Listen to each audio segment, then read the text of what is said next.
my question. We've seen Shmurda come back from jail. You know, he's released a couple songs. Mm-hmm. They've had relative success, right? Mm-hmm. Very related. All right, so the question is, Mm-hmm. did he drop the ball coming out of jail? Like, did he already miss his initial wave of coming out of jail hype? And do you think he can regain that level of hype again? Musically? P.O.P. Hold it down. Hold it down.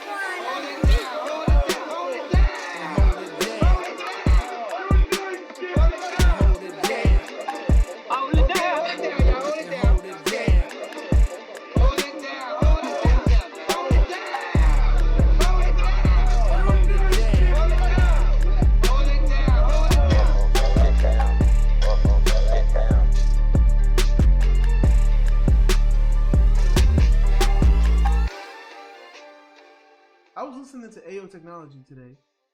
Don't ask me why. I feel like that song was really ahead of its time. And not so much the sound of it, because that song kind of aged horribly. But as far as like, just the, like, during that time, I didn't know what the fuck Justin Timberlake was talking about, because, like, that's my friend Sam. Like, I didn't know what the fuck Justin Timberlake was talking about. Shut up, nigga. You know, first of all, you know I got friends because you be needed to use the car, and the car ain't here because I'm hanging out, and you be asked out. Then you find out. All right. Do I have to put up the fuck around and find out chart? Side note: that's a very golden meme right there. I love that meme because I feel like it always applies now. The freaking, of course, it's perfect. It's perfect. You know what I'm saying? But I digress. I didn't know what the fuck Justin Timberlake was talking about when he was like, I'm tired of using technology. Because I think we were still in the MySpace era. So it wasn't really prominent like it is now. But today, you could use that. Like a nigga could be like, yo, holler at somebody on Tinder or follow somebody on Instagram or Twitter or something. And then want to just like meet that person in person. You know what I'm saying? I'm tired of using technology. You know what I mean? Niggas might have been ahead of their time a little bit. You know what I mean? What you think? No. It's very, very detailed, scathing, response right there. For the mighty Bloodbath. I can see that you want me to expound on this. So, Bloodbath, can you do something for me? So, if niggas saying that they tired of technology, I don't know. Tired of using technology. So, thank you for correcting me. If niggas saying that they're tired of using technology, I don't feel like it directly correlates to that song. I don't think that song started the phrasing that it is. I don't know if it's the same context, but it says, "Hey yo, I'm tired of using technology. Why don't you sit down on top of me?" He's literally saying, "I'm tired of hitting you on the BBM. You know what I'm saying? I'm tired of text messaging. I want you to meet me in the flesh. I want contact. I want to see what you smell like. I would like to talk to you in person." A lot of niggas can't even do shit like that. You know what I'm saying? Niggas don't even move like that these days. So I feel like niggas might have been ahead of their time. But I think that wasn't at a time where niggas was like, yo, niggas don't even know how to make like relationships in person no more. You know what I'm saying? So I think that song was ahead of its time. Not so much the sound, but the message. You know what I'm saying? What they was talking about. You know what I mean? So really profound stuff right here. And I wasn't even high. I was sober. Sober energy. You feel me? So your sober energy told you to listen to that song. Yeah. Weirdly enough, I wanted to sample it for a beat. And not a drill beat either. You'd be surprised. Okay, so. Or a Philly drill beat. If, they sample it pretty flagrantly now too. If you're saying it's strictly about the context, then sure, maybe the song was ahead of its time. Maybe they were talking about, maybe they were just so influential, and maybe I'm the problem. Who knows? I'm possible. You might be. I'm possible to being open to being the problem here. Maybe I just didn't open my eyes to this situation. Yeah, because you don't really support black businesses either. You don't got all the headphones I've seen. You never had no Beats by Dre's. You never even had the SMS, the 50-cent joints. You damn sure had some AirPods though. Why are you putting money in the white man's hands? I literally own a pair of the Rocks headphones. what's bad is the next sentence for me is going to be The Rock has headphones. That just erases everything I said. Exactly. Talking about something. I don't support the black man. I support like the most famous black man in the world. I don't support the black man. Technically he is, even though, he ain't on the pro-black stuff, but he is black. Oh, yeah, yeah. And we support his tequila, too. And I'm not even a drinker. Yeah. I think I have one of almost everything he sells except for shoes. And I don't drink energy drinks, so I'm not going to do that. Sure. But if you're going to do it right. Yeah. Do it naturally. The tequila, I have one of his hoodies, one of his shirts. He does make good gear, good logos. Yeah. I mean, it's just a bull. It's hard to mess up. For sure. No, and it's fire too, because you know where to put it. Yep. You know what I mean? Without being on that bullshit. For sure. Amen. Yeah, I don't think I own those socks yet, but I mean, I might as well get me a pair of socks. And I'm pretty sure his shoes, I never really looked to the Rock for style. So they're more performance shoes. I figured that. And even when he did dress nice, well, like when he was wrestling, he would rock the cool Versace shirts. Or like a No Mercy. I always loved having him wear the I don't know if it was Adidas, but the black and white stripe joint. Like even then, he was still wearing freaking combat boots underneath them shit. So yeah, it never was shoes. You gotta say this though. I've never seen nobody else with boots like The Rock wore in wrestling. He was the only one who's had the calf cut out in the back. Yeah. Nobody else ever. I've never seen nobody else attempt that look. The calf cut out. And that's almost because, like, you look at it now, and nigga try to wear some shit like that now, it would look kind of spicy, but because The Rock had so much swag, like, and I mean, he was in the league where a lot of niggas, wrestle shirtless and underwear, but just that's just trunks, what it is. Just trunks, elbow normal. Pads, and boots. That was it. Yeah, it's crazy when, like, John Cena is one of the most dressed guys in the whole, because he had long ass jean shorts and shit. Yeah. And sneakers. But nah, for sure. Like, niggas never even questioned. He might be the Prince of wrestling. Why Prince? How is he like Prince? Because Prince had pants with the ass cut out, and niggas don't question Prince. You know what I'm saying? I don't think that correlates. I don't think the calf to ass correlation. Well, you want to take it even further? He might be the Bugs Bunny of wrestling. Why? Universally loved. You feel me? With The Rock having the calves cut out in his boots, that's a little spicy. And Bugs Bunny used to full on make out with other male cartoons, and niggas never questioned it. You know what I'm saying? Bugs Bunny was my nigga, and I fully, whenever he jumped into a dress, I was like, he gonna kiss on my friend, and it's cool. I don't think nothing weird about it. There's nothing weird about this. He's just trying to escape. When he fully could escape without kissing a nigga with the gun. You know what I'm saying? So I'm gonna just go into the show. This is the whole damn bugging your whole head out. Yeah, you don't even know how to handle the intelligence being dropped right now. I would like to thank you for making this far into the episode without us doing an intro, because my co-host, the great Quan of the Dead, was determined to keep saying irrelevant and random. Next, you're gonna call me Quan Richard. Nah.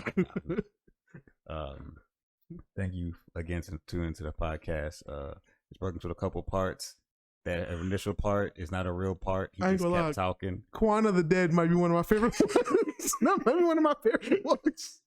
And it has no context. It makes no sense anywhere, but just in my head, I'm just going to be like, Quan of the Dead. For no reason. Whenever you play any zombie game now, that's what you're going to call yourself.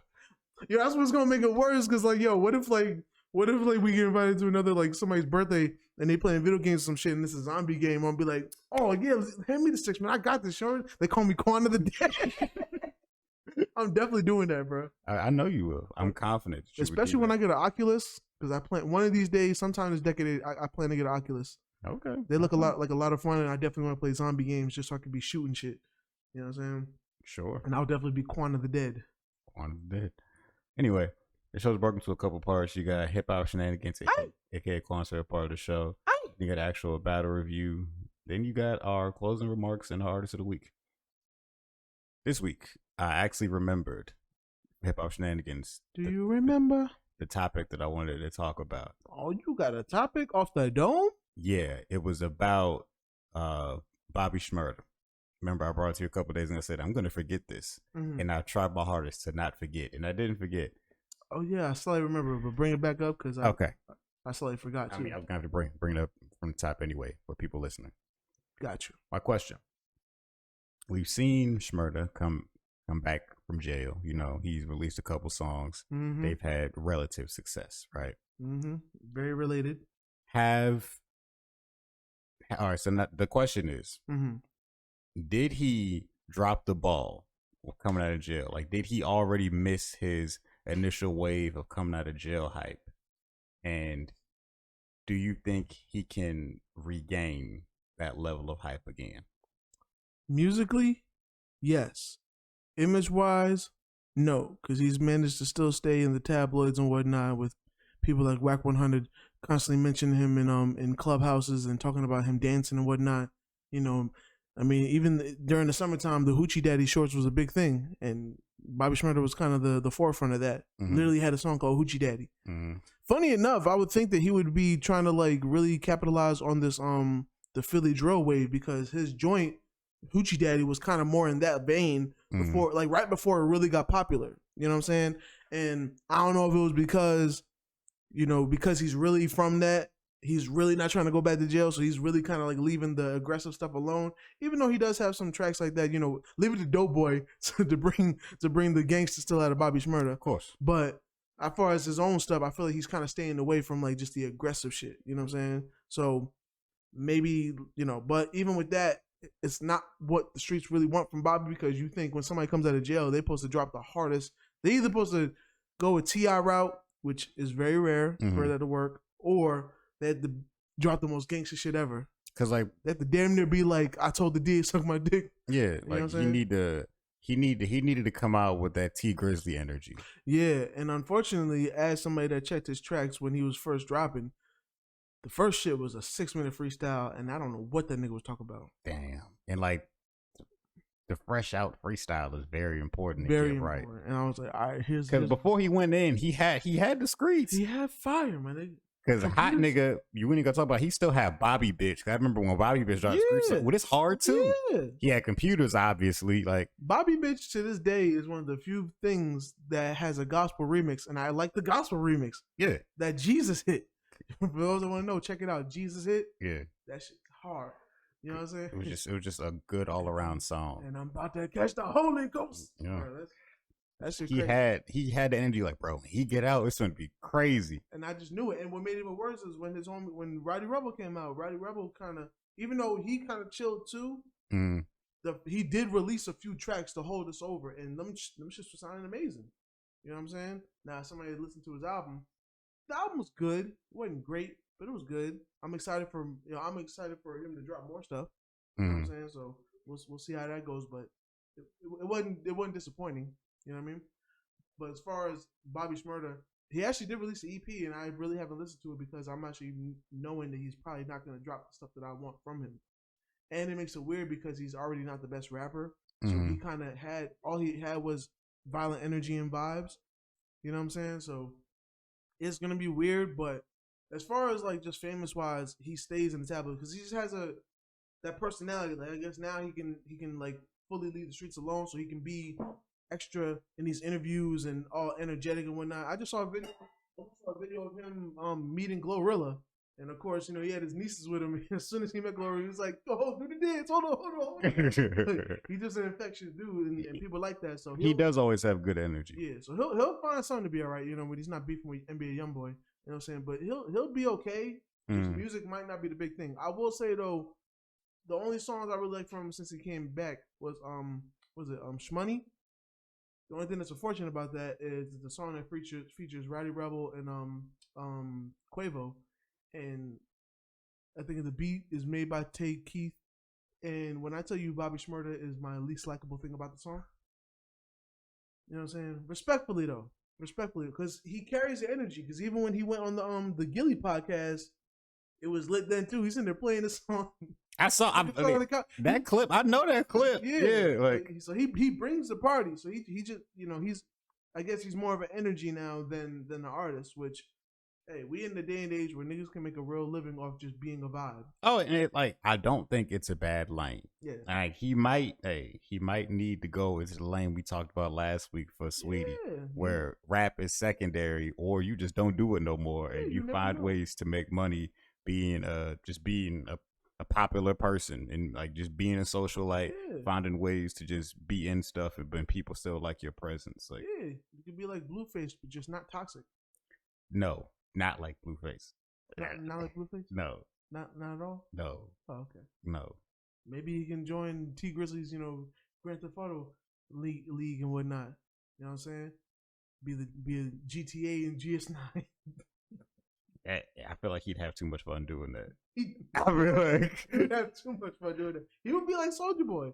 The Soulja Boy really he'd be releasing music, but he'd really be on the game and stuff. Mm-hmm. That's true. But hey, shout out to Soulja Boy too. Hey, Draco. Always. And now, also, when is Designer gonna give up? Because you sent me that clip a couple days ago. Designer dropping the freestyle, and it was bad. It was bad, and what made it worse is he tried to remix Timmy Turner, which Timmy Turner was fire as a freestyle when it came out. I ain't gonna lie though, I didn't like when it got a beat to it and it was a song. I didn't like it. I liked it better as a freestyle. I feel like the rhythm was changed. The problem with good snippets is they kind of ruin the full song. Once you get a good snippet, oh, that's hard. But then the full song come together and you be like, yeah, it doesn't give that snippet energy. And to make it worse, Designer didn't look like he was in good. Like he didn't look good. Like he looked like he needed a haircut. His hair, he has a carrot top now. You know what I'm saying? He never had the best hairline, so he's just letting his shit. At least his shit was like spiked up, like it matched his energetic, overly ad-libbed, energy he would have in interviews. Now this shit's just sloppy looking. He looks like he needs help, even though I'm pretty sure he's not doing bad financially. He did sell 20 million records with Panda, allegedly. You know what I'm saying? I didn't check the numbers. He said that. But we know it went all kind of platinum, though. We know it was number one, so he definitely sold some records. You know what I mean? But so I'm sure he's not really hurting for money, but he just didn't look good. And you saying that he looked dusty? He looked dusty. You know what I'm saying? He looked dusty. He looked dusty. You know what I'm saying? No, don't be coming for 21, bro. Because he has nothing to stand on, bro. He has one song. One and a half a song with Timmy Turner because it's nowhere near as big as Panda at all. And I'm confident 21 got songs bigger than Timmy Turner. And you would kill that. I don't think 21 got something bigger than Panda. I'm not going to be like crazy. So Design, and what makes it worse is it'd be songs that aged. So if Designer don't win with Panda, it's a zero.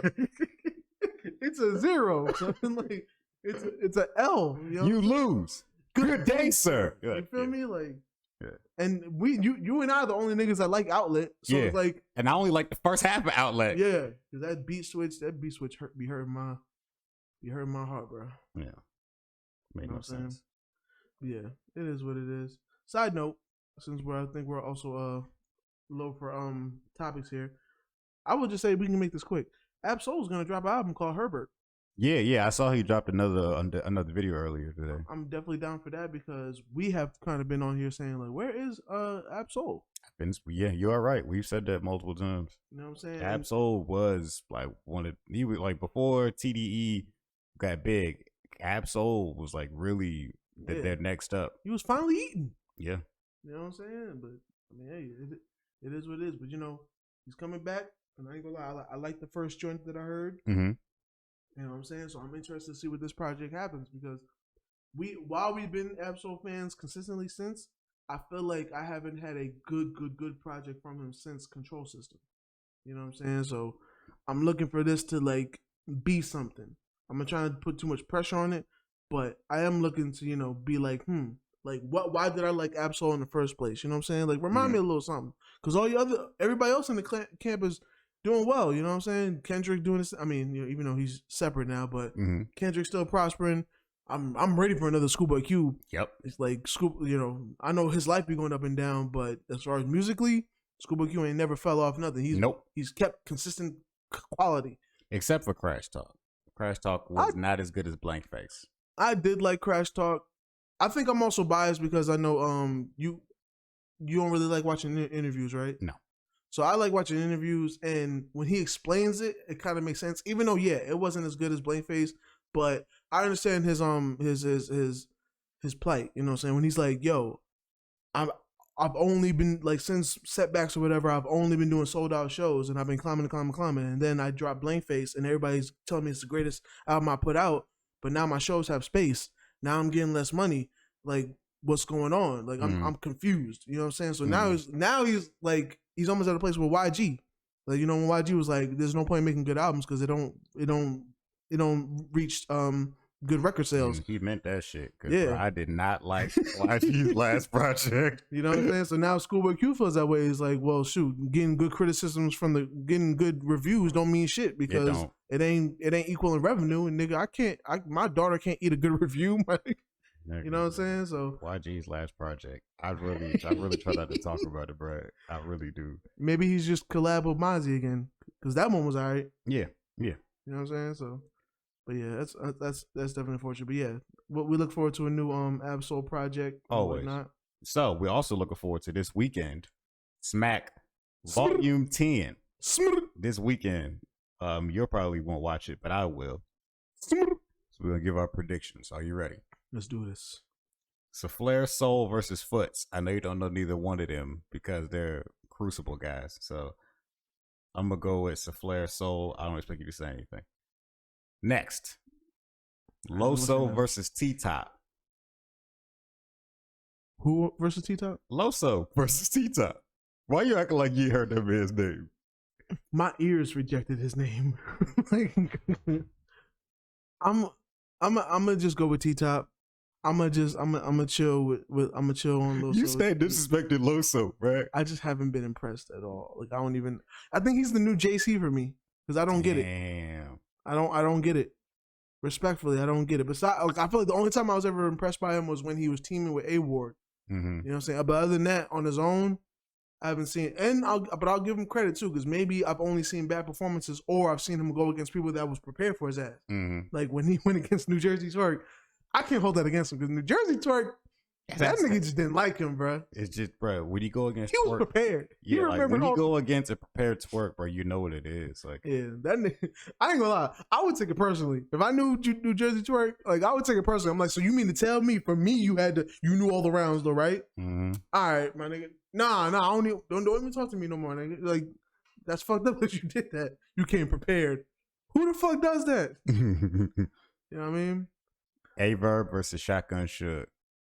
Oh, also in that battle, I also had T-Top, by the way. I forgot to say it. Averb versus Shotgun Suge.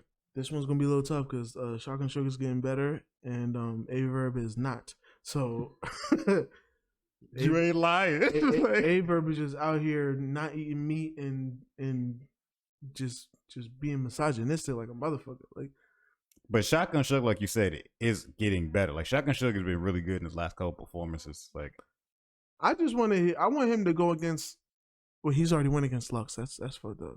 I would want him to go against somebody that could really use that angle against him really well, like the fact that he it's a thing that he doesn't respect women, or he's disrespectful to women type shit. I would love for somebody to really like drill that shit into him. Pause. You know what I mean? But other than that, because I don't think Shotgun Suge would do it. Shotgun Suge is really just gonna be good for the shit that Shotgun Suge comes with. But I would give it to Suge. I'll give it to Suge. All right. I also give it to Suge. Rum Nitty versus Fonz. This one's gonna be interesting. It will be interesting. This will be interesting. I definitely know Fonz is gonna shove Rum Nitty because he's small and Fonz loves shoving niggas. But I don't know. That's a toss up right there.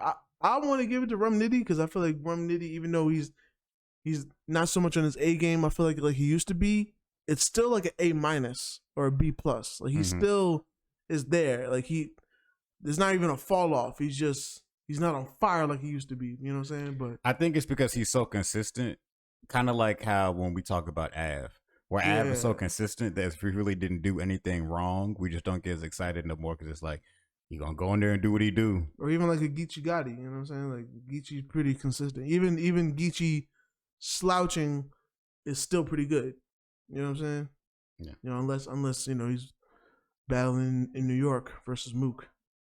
You know what I'm saying? Like, and it wasn't even bad. He just the stutters and the overly biasness of niggas just loving the nigga in a white tee and do rag, quoting Pop Smoke. They don't even listen to Pop Smoke, bro. If you probably didn't. I knew it was real when he was quoting Pop Smoke and niggas was getting hype in the crowd. Like, nigga, like, what? I bet you, yo, anybody that, and I hate to say this, anybody that's really a deep, diehard fan of Murder Mook, like how the crowd was, don't listen to Pop Smoke. They don't. True. You know what I'm saying? Pop Smoke was a great artist, you know what I'm saying, made great music, but I will even admit, as a Pop Smoke fan, he wasn't lyrical. He just had good energy and good beats. He had a different sound, all that. So when you're a Murder Mook fan, Murder Mook was lyrics, bars, battles. Pop Smoke ain't battle nobody, my nigga. You ain't gonna tell me that you ain't gonna tell me you know Murder Mook and Serious Jones word for word, and you also know Welcome to the Party word for word.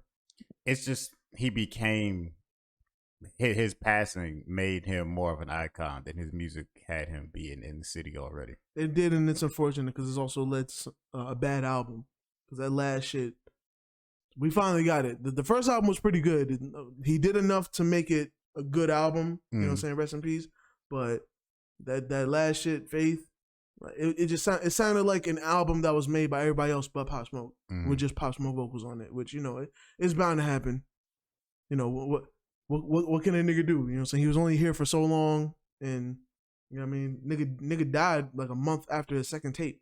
So, you know, rest in peace to Pop Smoke. But yeah. So who you got? I got. What are you talking about? Rum Nitty and Fonz. Versus Fonz? Okay, I got Rum Nitty. I got Rum.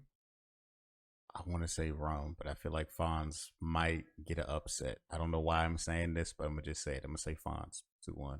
Fonz would be the one to do it. I'm not even mad at that take. I feel like Fonz could pull this one out. Last but not least, Charlie Clips versus Calico. I'm giving it Charlie Clips. Yeah, I think we all are. Because even if Calico shows up and does well, like I feel like Charlie Clips can still like just take the energy out of the room being funny. Yeah. And he has everything. And like we say this all the time, it really all depends on which Calico shows up. Yeah. Because there's some days where Calico really is like a top tier nigga. Like, yo, he actually cared about this battle. For sure. And then there's other times where he was just there for the check. Yeah, the times he ain't heavy pressed on it. Yeah. He don't need to be heavy pressed on nothing. I'm gonna keep it battle rap and then we're gonna end it. Okay. Ichigati recently was on Uncle Ra's talk show, and Uncle Ra was just asking him about all the niggas who popping up now in battle rap, claiming different sets and shit, and how Geechee feels about it.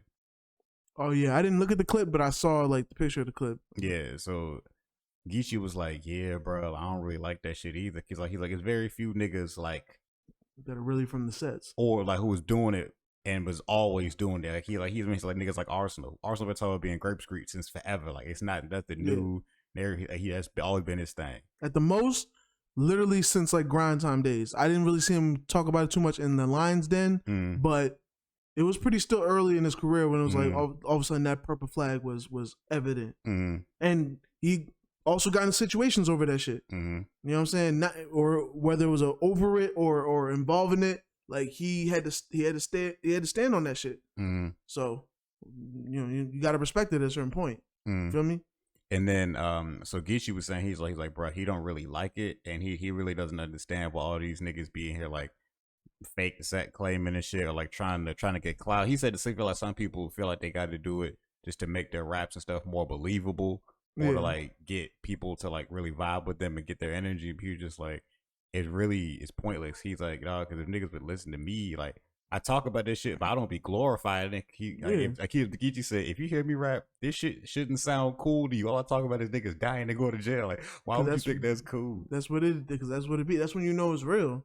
Because a lot of niggas try to glorify the shit, and a lot of niggas don't even be believing. Like niggas like B Dot. I believe him. You know what I'm saying? Because he's actually from it. Because Geechee was like, yeah, bro, like in California, gangbanging is a culture. Like in other places, it's not really a culture. So like you don't really have to be doing these things. Yeah, like in Cali, like you will grow up into it. Yeah. To the point, your family might not treat you the same because if you decide not to bang a set, or they might protect you because they're like, oh, he gonna be different. He going to college. He going to school, and you still gonna be protected. But at the same time, you still gonna have to deal with the politics because guess what? The ops know who you related to, or the ops know who you hang with, or they know where you from. Because that's what niggas ask you. If you need to know anything about it, listen to Kendrick's first album. Yeah, you know what I'm saying. And because really the interview was just Uncle Ra was just trying to get Geechee to explain to him, because Uncle Ra was like, I'm older, I'm just confused. Why is everybody doing this? All of a sudden everybody's like talking about it. And he's like, and how do you know if somebody's a real or a fake gang member? Because it's everybody's claiming these random sets. He's like Uncle Ra was like, I don't know where half of this stuff came from. He's like, bro, I've been in this business a long time covering battle rap.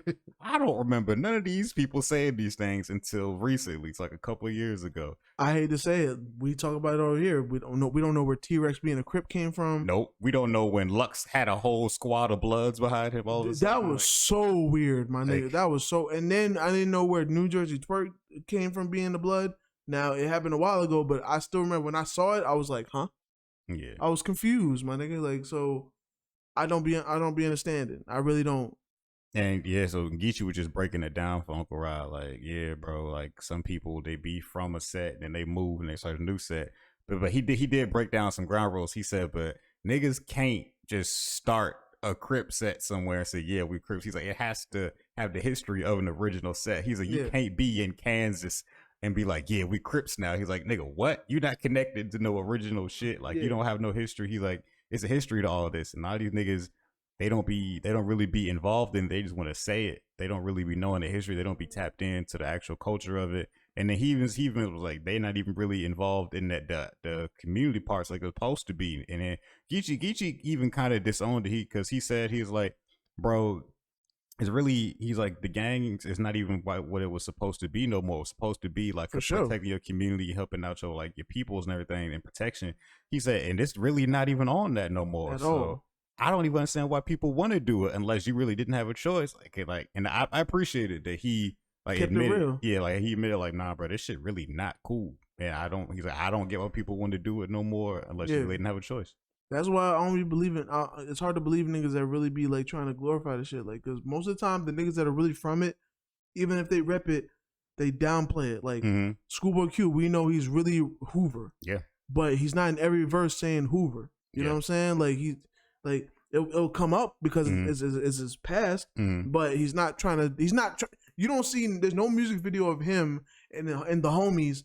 You know what I'm saying, with flags all crazy. Even one video where he does like a not an origin story because it was a story, but like for Blank Face.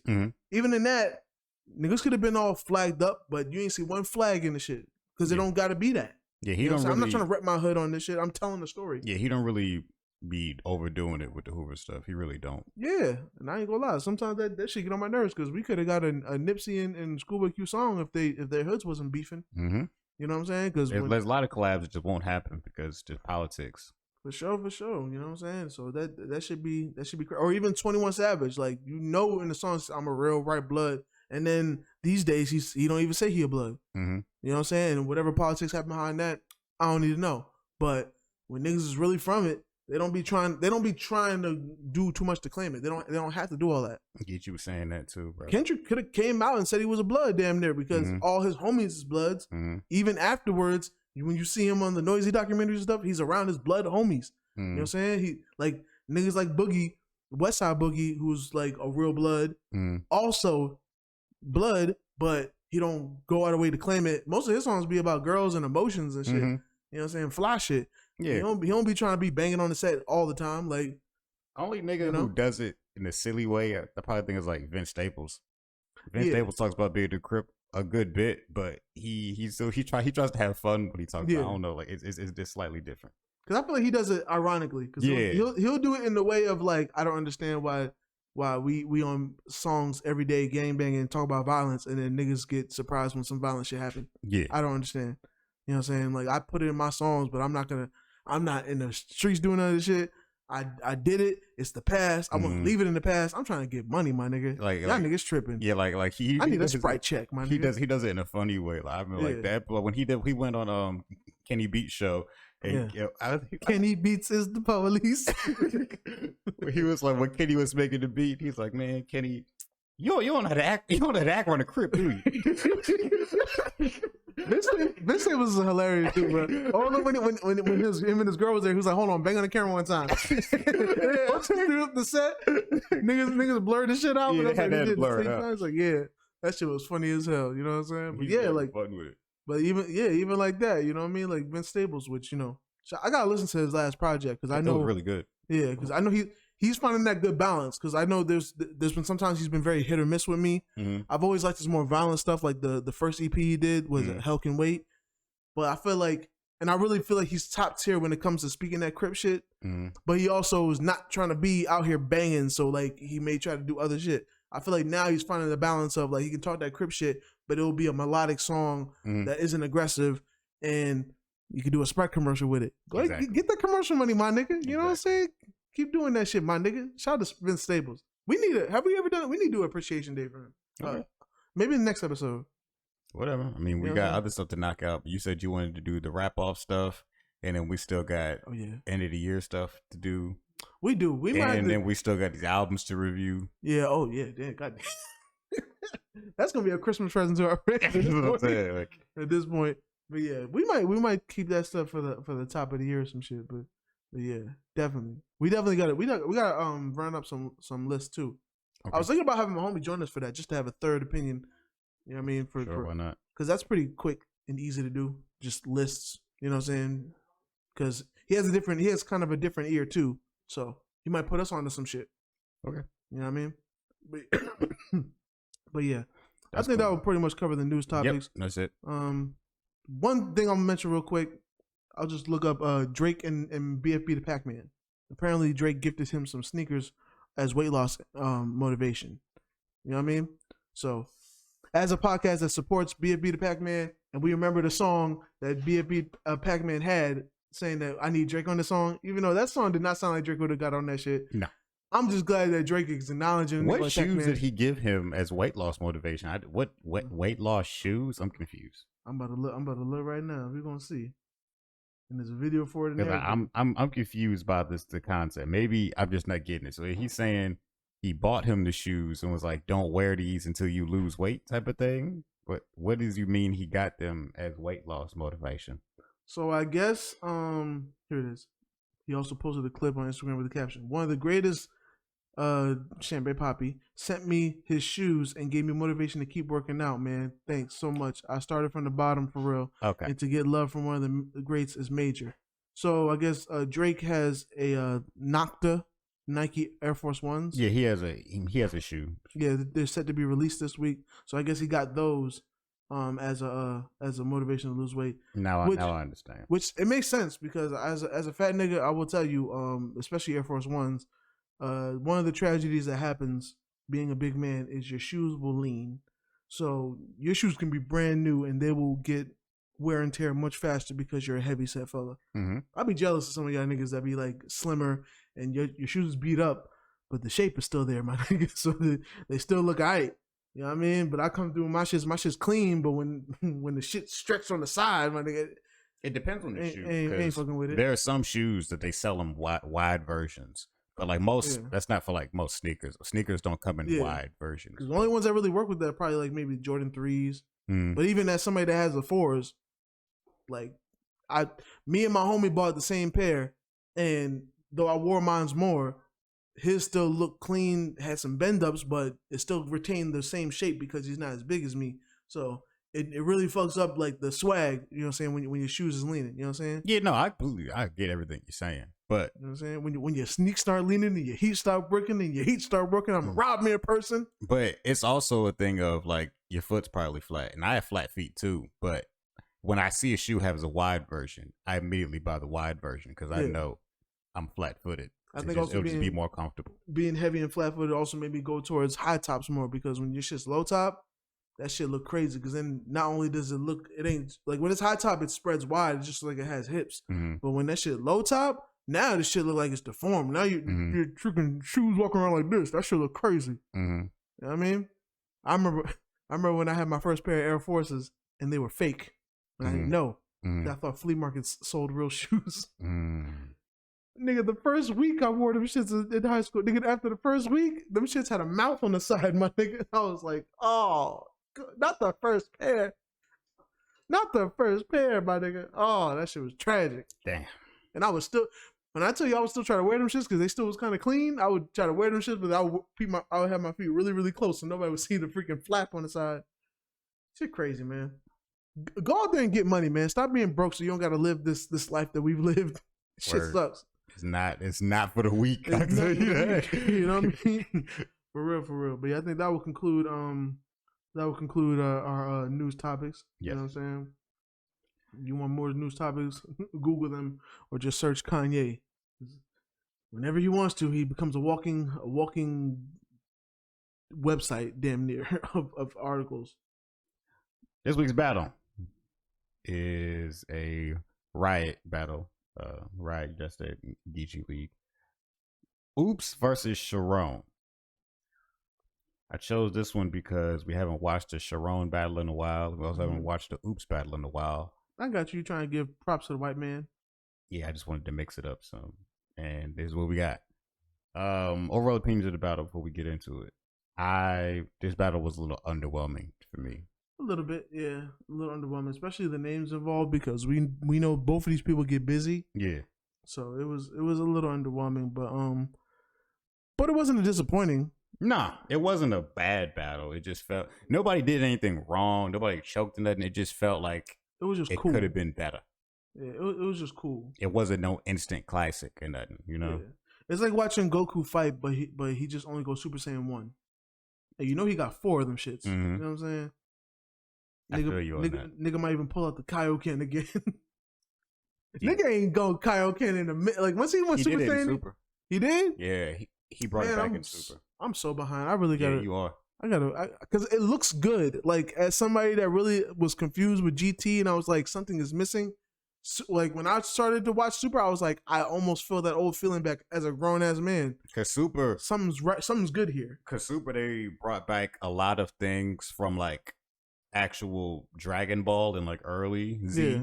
So yeah, he brought the Kaioken back for a little bit in Super because Kaioken he would turn red and shit. So. Yeah. Okay. Then that makes sense then because I was always confused. I was like, why he red and then he blue? I'm like, I thought he. Is that a form of Super Saiyan? Because the hair. All right, so here's how they explain. Super Saiyan God, Super Saiyan, there is the red one. Mm-hmm. Then he has the second one. That's when he turns blue. That makes sense because I ain't gonna lie. When with the golden hair, I never knew the difference between 1 and 2. It was too close. I never knew until the video games. Then when you had the electricity crackling, that's how you know it's 2. It ain't enough because there be so much shit going on. Nigga. I feel like it's always electricity crackling, but I guess so. Only time I would know was like the times he would like be in Super Saiyan mode, but would you be casually walking around? Yeah. Which that's a low key a flex. Like he's just like, I'm just powered up for no reason. Yeah. I'm going to the grocery store. I don't feel like having my hair. I feel like saying fuck gravity when it comes to my hair. Yeah. You know what I'm saying? I know exactly what you mean. But yeah. So yeah, into this battle. So starts off with Oops. Oops didn't even finish his introduction. Let's start there. Lush one had just finished introducing Sharon. Sharon's like did an introduction, and then Lush said, "Battler to my left," and Oops just starts rapping. they didn't talk about who's going first. Nigga said, "My coin game crazy." I noticed that. I was like, nigga, you didn't even. He didn't. This was the introduction. That wasn't the start rapping part. Sometimes niggas just be doing that shit. Nigga said, I'm here to rap. I'm not here to tell people who I am. You know what I mean? So yeah, I feel like Oops started really strong. They started strong. The N-word alliteration lines were good, where he just kept using N-words. That was strong. Yeah. The Paw Patrol line was funny. He's like, it's fucked up so much. My kids can't watch Paw Patrol. I appreciated that one. That was funny. That was good. Made it out the fire like Shadrach, Meshach, and Abednego was hard. Yeah, that was fire. Good old Bible bar, you know what I'm saying? Yeah. We appreciate those over here. Yeah, especially since he's in that Horseman group with A Ward and Loso and them. Yeah. So it makes sense. I think overall his first round was good. I will say that. It was good. Yeah. Sharon came out real chill, talked about all the rappers he can kill. He had good energy though. Yeah. The lying and flying part was silly, where he had, if I'm lying, I'm flying, and he had his mans pick him up because he knew what he was saying wasn't true. That was silly, but I didn't hate it. What made it worse is I was doing something when that happened, and I wasn't even looking at the screen. I'm like, I'm pretty sure that's what happened. Yes, his I'm pretty man sure. picked him up. Because I was like, I'm lying, I'm flying. I'm like, I know his man's picked him up. Yes. And he was like, you was a fucking clown. I was like, all right, I'm not mad at that. You know, the guy, you know, the point is to use his shit against him. Yes, So, exactly. And he had a bar about Antifa I thought was good. But other than that, his first round I think it was good as well. Mm-hmm. So coming out of the first, I had it pretty even. Mm-hmm. I didn't really have no direction I was going after the first. I was leaning a little towards Sharon. You was leaning towards Sharon? I was Okay. leaning a little towards Sharon. Then round 2, Oops came out with the rebuttal about the black man lifted him up. Mm-hmm. That was a solid rebuttal. Mm-hmm. Then he started recording him to start a white people type of scheme bar thing. I was like, all right, I saw that coming. It was all right. Yeah, and then like the rest of his round, the only other part I enjoyed was when he did that scheme of MTV shows. Yeah, and other than that, I was like, all right, this round is whatever. Yeah, it was a little too much. Like you gotta know your audience, and I feel like that wasn't the audience to do the Black Lives Matter or, you know, I'm against a white man, so I'm gonna white man him to death type shit. Like, but it's like it was kind of expected from Oops, but it was just all right, bro. You ain't got nothing else to talk about. It's kind of like the same thing. Like if he was battling B Dot would have did the same thing. B Dot would have talked about how white he was for 3 whole rounds. Yeah, but I feel like it works in certain environments at certain times, but like this ain't one of them. This ain't one of them times. Yep. So I feel like overall round 2 was like a step below round 1. Yeah. Then I feel like the same thing with Sharon. I feel like Sharon's round 2 wasn't that impressive either, in my opinion. He had like a decent scheme about California towards the end. He had good energy and flow and all that, but I don't know. Nothing about his second round was crazy to me.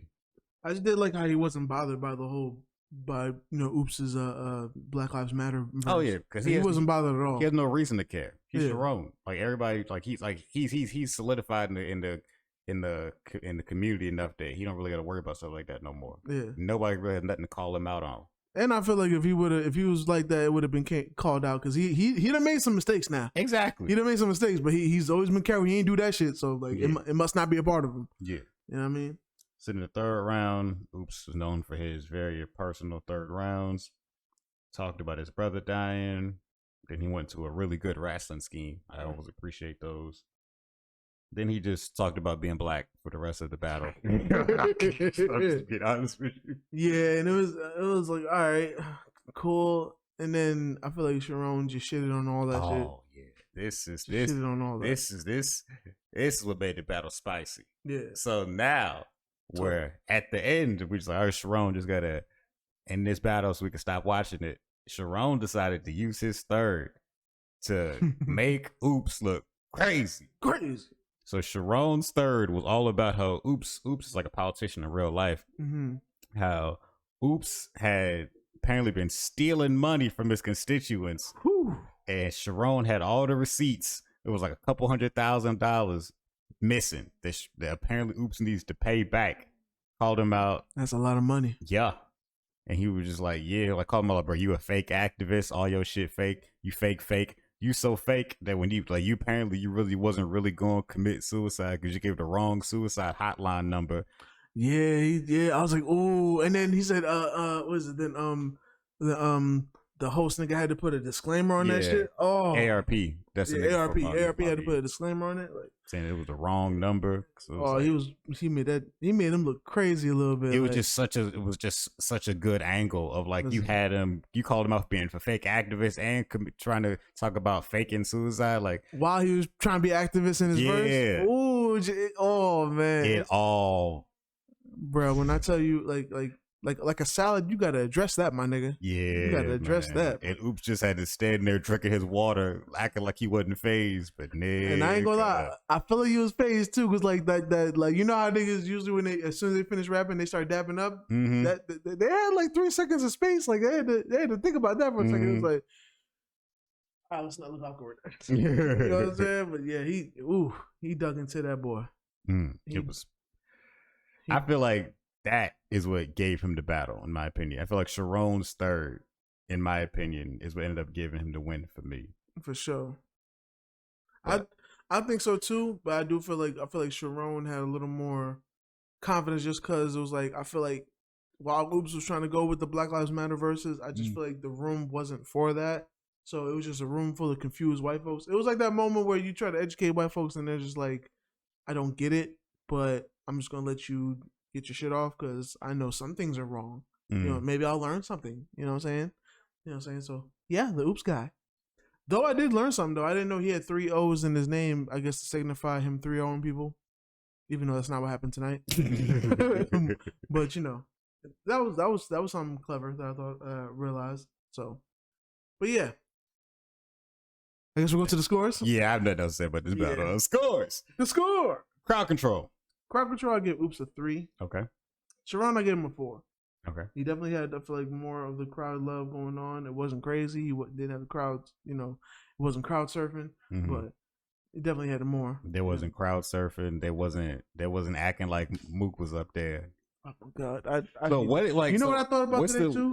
What's the new standard? Is it surf crowd surfing or is it Mook? That might be Mook. Mook is a new standard. All right. Unfortunately, because that shit was crazy. All right. All I say is, yo, Smack, don't you dare try to make a Murder Mook versus Cassidy. Don't do it. So first, I thought about that today. I was like, don't do it. Don't you do it. First round Mook is the new standard for crowd control at level 5. I really don't even I don't like agreeing to this. I don't like it. I don't like it at all. It feels like a lose-lose. But Mook supposed to be your mans though. Like, not man. All right, so not with that shit, bro. That shit was so mid, and niggas was so hype. He had Sirius Jones up there getting hyped. Doing niggas is 30 and up. Y'all not sturdy no more. Niggas, y'all ain't got the knees for it. Look, bro, you couldn't tell them niggas shit. That was crazy. Mad. They was mad because Biggie died. The fact that we in 2022 and nigga can really use that in the bar and they gets reaction, I'm flabbergasted, my nigga.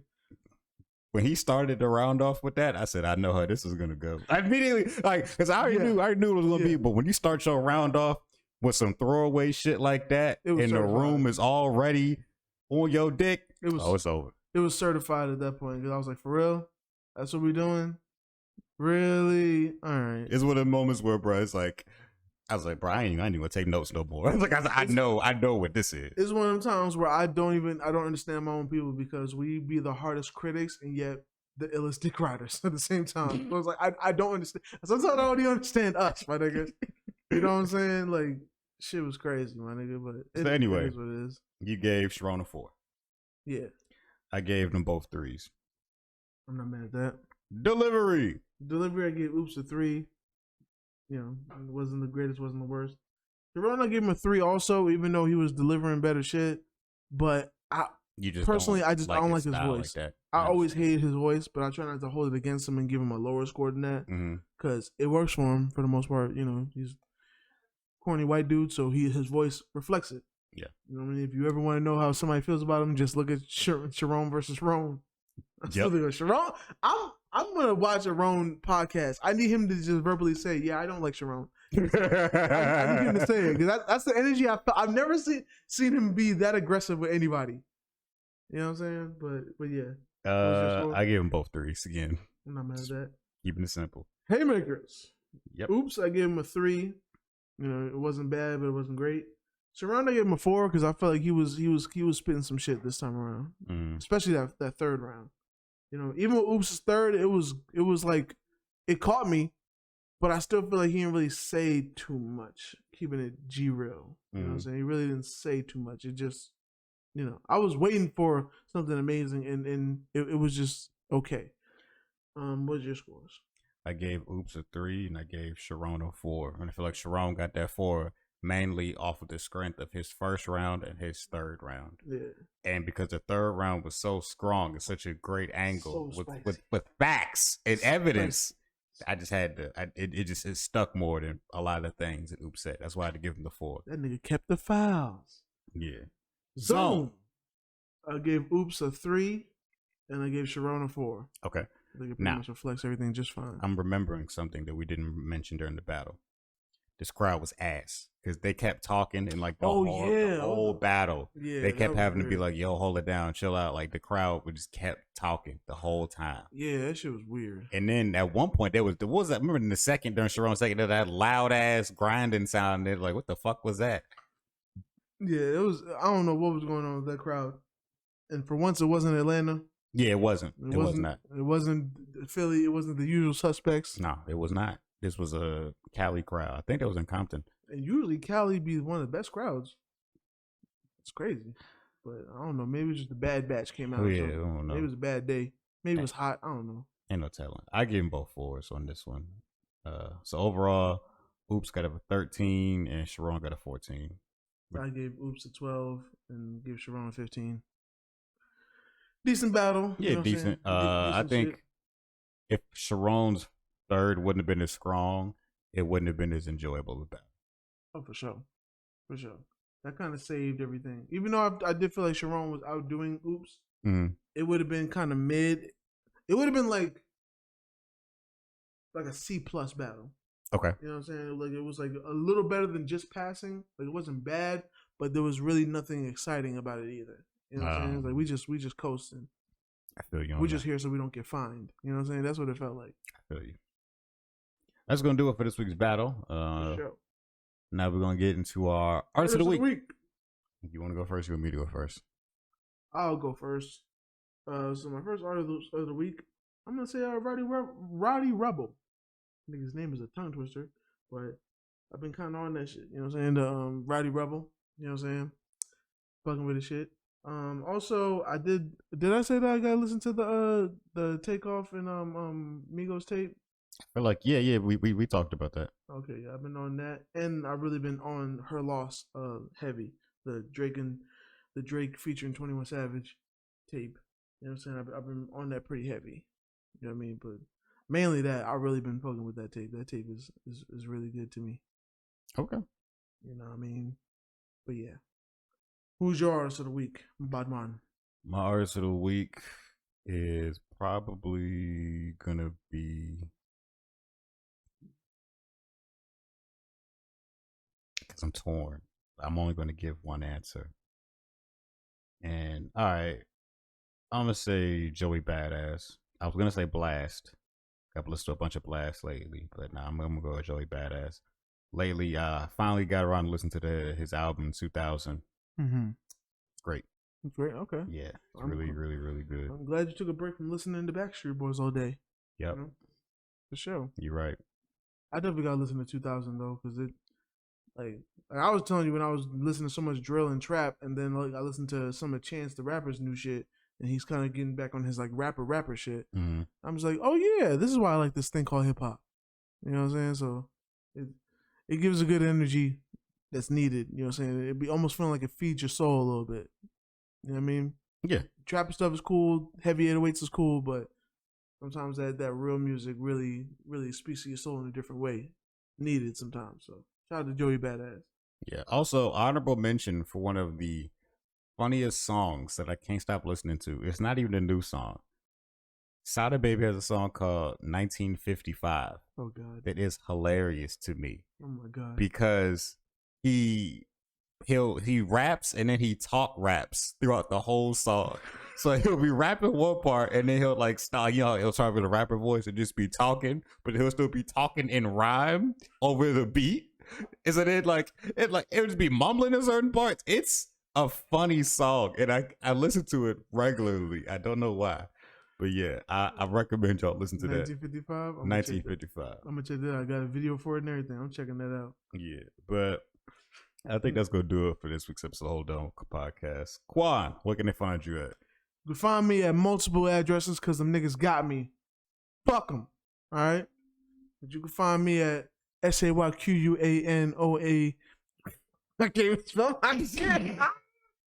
I hate them niggas that took my shit, man. Yep. Oh my God, but you can find me at SAYQUANONDABEAT. That's Saquon on the beat. Find me on Instagram. You know what I'm saying? But the other shit is the same. It's SAYQUAND. You know what I mean? Saquon D on all the other platforms that I'm rarely on. Mm-hmm. You know, where the niggas couldn't steal them shits there to get the shit that I actually be on. You know what I mean? And if you want to get some beats from me, you can find me at sayquan.beatstars.com. You know what I mean? Highlight me. I got all kind of beats on there. I mean, any artists we mentioned here, I got them kind of shits. You feel me? So holla at your boy. Where can they find you at? You want to holler at me? I like to keep it simple over here. You know, all my socials are the same. At Now Bloodbath. Talk to me. I talk back. That's really about it. You know, I don't sell beats, so I don't have to give you that handle. He just sells feet pics. But anyway, I think that will conclude this episode. You know what I'm saying? Thank y'all for coming through here. You know what I'm saying? I hope you like, comment, and subscribe. Yep. You know what I mean? Holla at us, you know what I'm saying? The HID Boyz. You know what I mean? Closing out this year with some good old content. Yep. You know what I mean? We're going to try to do what we could do. Get this shit out of here, you know what I'm saying, before we end this year. And we're going to do what we can do and just, you know, keep on living in the free world and do the loop do. Dude. Everybody remember to tell a friend to tell a friend. Tell a bitch to tell a hoe. Remember the South Gonna hold it down.